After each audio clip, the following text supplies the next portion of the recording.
നമസ്കാരം. പുതിയൊരു വീഡിയോയിലേക്ക് സ്വാഗതം. ഇന്ന് ദുഃഖശനി. മരിച്ചവനായ ഈശോൻ്റെ ഓർമ്മ ദിവസമാണ്. ഉയർപ്പിന് മുമ്പുള്ള 50 നോയമ്പിൻ്റെ അവസാന ദിവസം. അതാണ് ദുഃഖശനി. യേശുവിനോടൊപ്പം ഉയർത്തെഴുന്നേൽക്കാൻ വിശുദ്ധിയോടെ കാത്തിരിക്കേണ്ട ദിനം.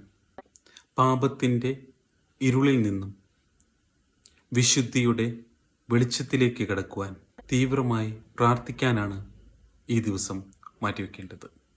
ഏറ്റവും ശാന്തമായ ഒരു ദിവസമായിട്ടാണ് ദുഃഖശനിയാഴ്ച അറിയപ്പെടുന്നത്.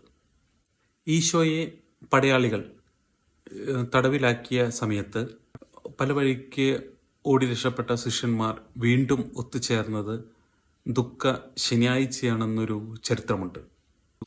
കാരണം എന്താണെന്ന് വെച്ച് കഴിഞ്ഞാൽ 3-ാം നാൾ ഉയർത്തെഴുന്നേൽക്കുമെന്നൊരു വിശ്വാസമുണ്ടല്ലോ.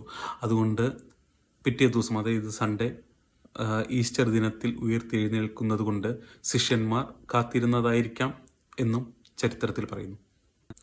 അതേ കാത്തിരിപ്പ് തന്നെയാണ് ക്രൈസ്തവർ നടത്തുന്നതും. കാരണം ദുഃഖശനി കഴിഞ്ഞ് ഈസ്റ്ററിൻ്റെ അന്ന് യേശുവിൻ്റെ ഉയർത്തെഴുന്നേൽപ്പിന്, അതായത് 50 ദിവസത്തെ വ്രതമെടുത്തുള്ള അവസാനത്തെ ശനിയാഴ്ച കാത്തിരിപ്പിൻ്റെ ഒരു ദിവസമാണ്. പിറ്റേ ദിവസം ഈസ്റ്റർ, യേശുവിൻ്റെ ഉയർത്തെഴുന്നേൽപ്പ്, അതിനു വേണ്ടിയുള്ള ഒരു കാത്തിരിപ്പാണ്. വലിയ ശനി, ദുഃഖശനി, ഈസ്റ്റർ ശനി എന്നിങ്ങനെ പേരുകളിലും ഈ ശനിയാഴ്ച സത്യത്തിൽ അറിയപ്പെടുന്നുണ്ട്. എല്ലാവർക്കും നല്ലൊരു ദിവസം ആശംസിക്കുന്നു.